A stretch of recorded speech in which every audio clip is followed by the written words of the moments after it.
사랑하는 교회 여러분, 안녕하십니까? 오늘 하나님 말씀은 호세아서 11장 1절로 4절까지입니다.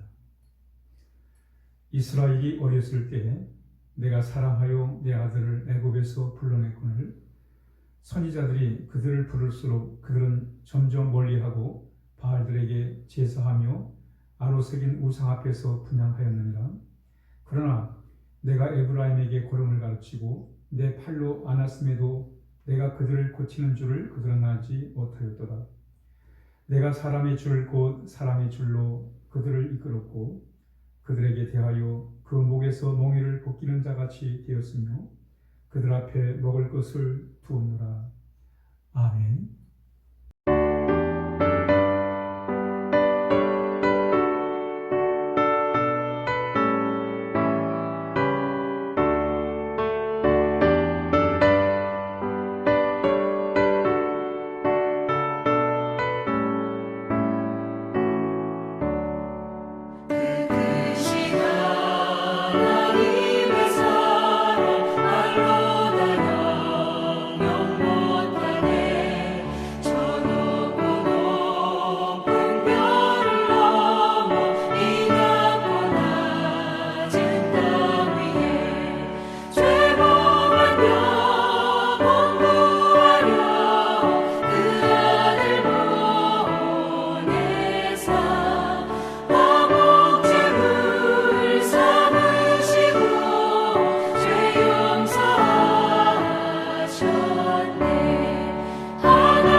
신앙생활이란 하나님의 사랑을 아는 것입니다. 그리고 그 사랑을 느끼는 거예요. 그리고 그 사랑을 통해서 우리의 삶을 회복하는 것입니다. 우리의 마음을 회복하고 우리의 영성을 회복하는 것입니다. 또 삶의 치유를 경험하는 거예요. 우리 다 불완전한 사람들입니다. 그러나 하나님의 사랑을 통해서 우리 점점 성숙되어져 가는 것입니다. 뿐만 아니라 우리는 하나님을 사랑해야 돼요. 신명기서에서 우리에게 말씀하시잖아요. 하나님을 사랑하는 것. 너는 마음을 다하고 뜻을 다하고 힘을 다하여 하나님을 사랑해라. 신앙의 궁극적인 목적은 하나님을 사랑하는 것입니다. 하나님을 사랑하는 게 거룩한 삶이에요. 하나님을 사랑하는 것이 바로 우리 신앙의 완성입니다. 왜냐하면 하나님은 사랑이기 때문에 그렇습니다. 여러분, 성경은 뭘 가르치고 있습니까? 하나님의 사랑에 대해서 가르치는 거예요. 하나님이 우리를 사랑한다는 것. 하나님의 사랑이 우리에게 어떻게 나타냈습니까? 하나님이 우리 예수님이 이 세상에 보내셨어요. 그게 하나님의 사랑의 큰 증거입니다. 우리가 아직 죄인임에도 불구하고 하나님은 그 사랑으로 우리를 하나님의 자녀 삼으신 것입니다.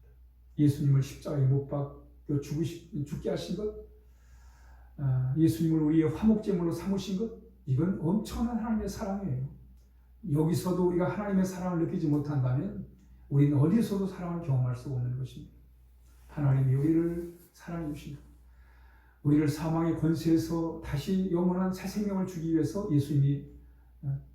예수님이 죽으시면서 다시 사시게 하시는 바로 그것이 하나님의 사랑인 것입니다. 우리는 이 사랑을 힘입어 우리가 살아가야 할 것입니다. 오늘 호세아서도 하나님의 사랑에 대한 말씀이에요. 하나님은 성경 여러 곳에 하나님의 사랑에 대하여 우리에게 말씀을 가르쳐주고 있습니다. 오늘 1절에 보니까 이스라엘이 어렸을 때에 내가 사랑하여 내 아들을 애굽에서 불러냈거늘 이라고 말씀합니다. 하나님의 모든 일에 있어서 사역에 있어서 그 이유는 사랑입니다. 사랑이기 때문에 하나님은 이 땅에 역사를 하시는 거예요. 사랑에 근거해서. 사람은 사랑의 근거에서도 이렇게 우리가 일을 하지만 때로는 잘못된 그 이유에서 미움이 발단이 돼가지고 보복하기 위해서 이런 방법으로도 그런 의도로도 우리가 행동할 수가 있습니다. 그러나 하나님의 모든 역사의 그 근본은 바로 사랑입니다. 하나님은 사랑에 근거하여 일을 하신다는 말이죠. 오늘 그 말씀하잖아요. 내가 사랑하여 라고 말씀하고 있습니다. 사랑해서 아들을 삼았다는 거예요. 하나님의 사랑은 바로 그 아브라함을 하나님이 사랑하셔서 갈대아 우르에서 불러내십니다. 하나님의 사랑의 증거예요.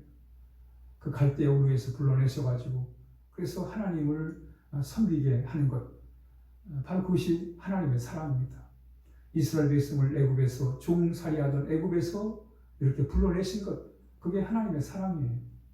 우리를 세상 가운데서, 죄악 세상 가운데서 우리를 부르셔서 하나님의 거룩한 백성 삼으신 것, 이게 하나님의 큰 사랑입니다. 그리고 우리가 살아감에 있어서 하나님의 역사하심은 모든 것이 다 사랑에 기인하여 하시는 거예요. 우리에게 은혜를 베푸신 것도, 긍휼을 베푸신 것도, 우리를 도와주시는 것도, 때로는 우리를 바르게 세우시기 위해서 책망하시는 것도, 징계하시는 것도 다 사랑의 근거입니다. 마치 부모가 자식을 향해서 갖는 마음은 한결같은 마음입니다. 자식 잘 되는 거예요. 부모가 뭐 따뜻하게 말하든 또는 참 냉엄하게 말하든 다 자식 잘 되라고 하는 그런 뜻에서 바로 부모님들은 행동을 하고 말을 하는 것입니다. 하나님도 마찬가지죠. 하나님도 모든 우리를 향한 모든 하나님의 사역들은 사랑에 근거해서 바로 이렇게 하나님 이스라엘 백성을 이렇게 불러내셨다는 것입니다. 그러면서 하나님은 이렇게 우리를 하나님의 자녀 삼으시고 하나님을 우리를 세상 가운데서 우리를 이렇게 불러내셔서 자녀 삼으신 게 하나님의 사랑입니다. 뿐만 아니라 하나님은 우리가 하나님의 자녀 되는 것으로 만족하지 않아요. 우리가 하나님의 자녀 되는 것은 예수님을 믿음으로 하나님의 자녀가 돼요. 하나님의 부르심 앞에 우리가 순종할 때 하나님의 자녀가 됩니다. 그러나 또 하나님의 자녀답게 사는 것도 달라요. 우리는 하나님의 자녀가 되는 것은 예수를 믿음으로 하나님의 자녀가 되시지만 하나님의 자녀답게 살기 위해서는 우리는 성숙해야 합니다. 성장해야 합니다. 하나님의 사랑의 그 높이와 깊이와 넓이를 깊이 알아가면서 그 속에서 우리가 사랑으로 성장을 해야 돼요. 그래야 우리는 하나님의 자녀답게 살아갈 수 있는 것입니다. 우리 예수님을 왜 하나님이 보내셨습니까? 우리 예수님 바라보고 그 예수님을 닮아가라는 거예요. 그래서 그분의 인격을 우리가 닮아가는 거예요. 예수님이 참 자신의 몸을 상징하는 떡을 나눠주시면서 자신의 피를 상징하는 그 잔을 제자들에게 내주시면서 이게 내 몸이다 하면서 이걸 먹으라고 말씀하지 않습니까? 바로 이것은 우리가 예수님을 통해서 예수님을 온전히 우리의 마음에 모셔드림으로 인해서 예수님 같은 성품, 예수님 같은 영성, 예수님 같은 인격, 우리가 이렇게 그 안에서 이렇게 우리가 하나님의 자녀로 성장하고 성숙하고 그렇게 하나님을 닮아가는 것입니다. 그래서 우리가 늘 하나님은 우리를 그렇게 양육하시기 위해서 때로는 우리를 가르치기도 하시고 보호도 해주시고 또 지켜도 주시고 또 고쳐도 주시는 거예요. 오늘 그 말씀을 하고 있지 않습니까? 그러나 내가 에브라임에게 걸음을 가르쳤다. 또 팔로 안아줬다. 내가 그들을 고치었다. 이게 다 하나님의 사랑의 표시예요. 이끌어주기도 하시고 인도도 해주시고 때로는 가르쳐주기도 하시고 또는 안아주시는 보호를 해주시기도 하시고 또는 고쳐주시는 잘못된 걸 고치셔야 돼요. 고쳐주시는 거예요. 상한 마음 고쳐주시고 잘못된 것 바로 잡아주시고 이게 바로 하나님의 사랑입니다. 내가 사람의 줄 곧 사랑의 줄로 그들을 이끌었다고 말씀합니다. 하나님이 우리를 이끌어 가시는데 마치 짐승이 목에다가 줄 매가지고 이끄는 것처럼 그렇게 하지 않았다는 거예요. 사랑의 줄로 하나님의 사랑의 줄로 친밀하게 가까이서 마치 아버지가 자식을 다루듯 그런 모습으로 하나님이 우리를 이끌어 주셨다는 거예요. 그게 바로 하나님의 사랑이에요. 그들에게 대하여 그 목에서 멍에를 벗기셨다는 거예요. 이 또한 하나님의 사랑입니다. 우리는 세상을 살아가며 무거운 짐을 질 때가 많습니다. 죄의 짐을 지고 세상의 여러 가지 근심, 걱정에 염려에 짐을 질 때가 많습니다. 우린 그것을 하나님으로부터 하나님이 우리를 벗겨주시는 거예요. 벗겨주심을 경험하는 거예요. 벗겨주실 때 우리는 거기서 자유함을 누릴 수가 있는 것입니다. 이렇게 하나님의 사랑이 큰 거예요. 놀랍습니다. 우리는 하나님의 사랑을 늘 체험해야 돼요. 하나님이 나를 사랑해서 세상 가운데서 그 많은 사람 가운데 나를 부르셔서 자녀 삼으셨구나. 마치 아브라함을 갈대우리에서 부르신 것처럼 이스라엘 백성을 종살이하던 애굽에서 불러내신 것처럼 하나님이 나를 부르셨구나. 그래 하나님이 나를 자녀 삼으셨구나. 이 하나님의 사랑입니다. 뿐만 아니라 하나님은 나를 지켜주시고 고쳐주시고 또 보호해주시고 이끌어주셔서 하나님의 자녀답게 살아가도록 하나님의 자녀답게 성장하도록 하나님이 나를 인도하시는구나. 그것도 하나님의 사랑이에요. 오늘 본문의 마지막 하나님의 사랑에 대하여 말씀하고 있습니다.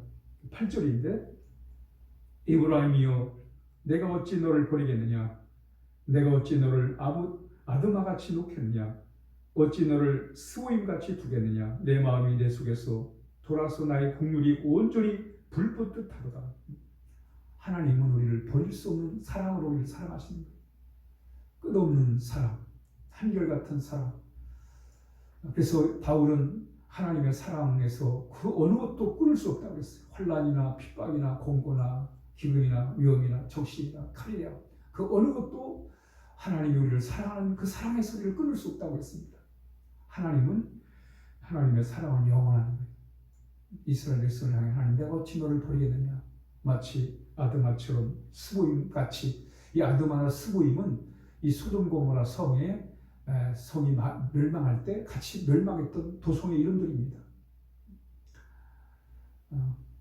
어찌 이 아드마 같이 스고이 같이 너희를 버릴 수 있겠느냐? 그럴 수 없다는 거예요. 그러면서 하나님의 마음이 여기 담겨 있어요. 내 마음이 내 속에서 돌아서 나의 국률이 온전히 불붙하라. 하나님이 얼마나 우리를 사랑하시는지에 대하여 이렇게 표현하고 있습니다. 하나님의 마음은 우리를 사랑하시는 것이 하나님의 마음이에요. 우리 그 마음을 잘 헤아려서 그래서 하나님의 사랑 가운데 우리가 살아가야 할 것입니다. 결코 버리지 아니하시는 진노 중에라도 긍휼을 베푸시는 하나님의 사랑, 끝없는 하나님의 사랑, 영원한 하나님의 사랑 앞에서 우리는 더욱더 하나님의 깊은 사랑을 우리가 누리며 살아야 하겠습니다. 오늘도 하나님이 우리를 이렇게 사랑하시는데 우리 그 사랑을 힘입어서 하나님 자녀답게 우리가 살아가야 하겠습니다. 기도하겠습니다. 하나님 아버지 감사합니다. 우리를 사랑하셔서 이렇게 참 세상 가운데 불러내셔서 하나님의 자녀가 되게 하시고 하나님 나라 백성 되게 해주셔서 감사합니다. 우리 사랑하셔서 예수님 보내셨고 또 예수님 십자가에 달려 죽게 하심으로 우리의 모든 죄를 다 청산하시고 우리가 주님을 통해서 이제 새로운 삶을 살게 해주시니 감사합니다. 하나님 아버지 언제나 우리 하나님 사랑 가운데서 오늘도 우리의 삶이 참 복된 삶이 될 수 있도록 하나님들 인도해 주시기를 원합니다. 우리 사랑 교우들을 하나님께서 이끌어 주시고 하나님의 사랑으로 인도하여 주옵소서. 예수님의 이름으로 기도하옵나이다. 아멘.